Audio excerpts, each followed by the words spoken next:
Alors je dois à la vérité de dire que je ne suis ni théologien, ni même d'ailleurs protestant, mais que j'ai eu depuis quelques années déjà un grand intérêt pour Karl Barth, parce que je pense que son actualité fondamentale, c'est d'avoir pensé et donné les moyens de penser, et de critiquer d'ailleurs aussi, l'affaissement de la foi en religion. Et qu'il y a chez lui quand même une critique assez radicale de cette idée selon laquelle Dieu ne serait que l'homme en grand, en quelque sorte, et que surtout il pourrait être présent directement, je dirais, dans les institutions humaines qui se réclament de lui. Et donc il y a une portée critique qui d'ailleurs renvoie à la théologie de la crise dans cette théologie, parce que Dieu, c'est celui qui justement met en crise la plupart des significations, la plupart des institutions dans lesquelles nous pensons. Et si on regarde cette fois-ci du point de vue historique, ce qui s'est produit dans la théologie protestante du XXe siècle, allemande en particulier, la manière dont Barth a été intransigeant dans sa critique des chrétiens allemands, donc de ceux qui étaient en voie, même plus qu'en voie, de nazification,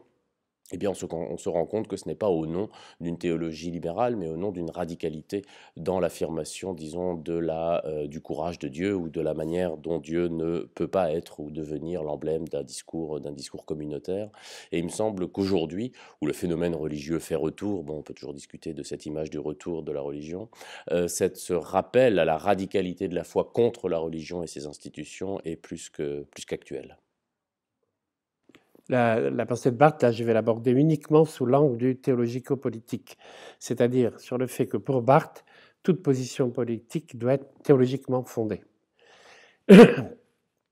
ce point de vue, bien sûr, ça peut nous éclairer, mais en réalité, ce dont je veux parler, c'est essentiellement du combat de Barth pendant les 10 années 30 contre le nazisme, et la manière dont il a totalement évolué dans ce combat, partant d'un point de vue où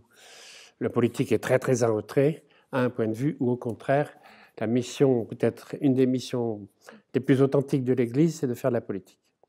En ce sens, ça nous concerne aujourd'hui, bien sûr, avec les déferlements des problèmes qui sont en face de nous, mais la pensée de Barth était une pensée qui s'actualisait à chaque fois. Donc aujourd'hui, il dirait sans doute les choses un peu différemment. Il ne faut pas vouloir le prendre comme une espèce de maître à penser. Barth avait comme ennemi principal le barthisme. Il considérait que c'est comme Calvin d'ailleurs, que la théologie doit être toujours en évolution. Elle est suscitée par le présent et elle y répond par l'écriture.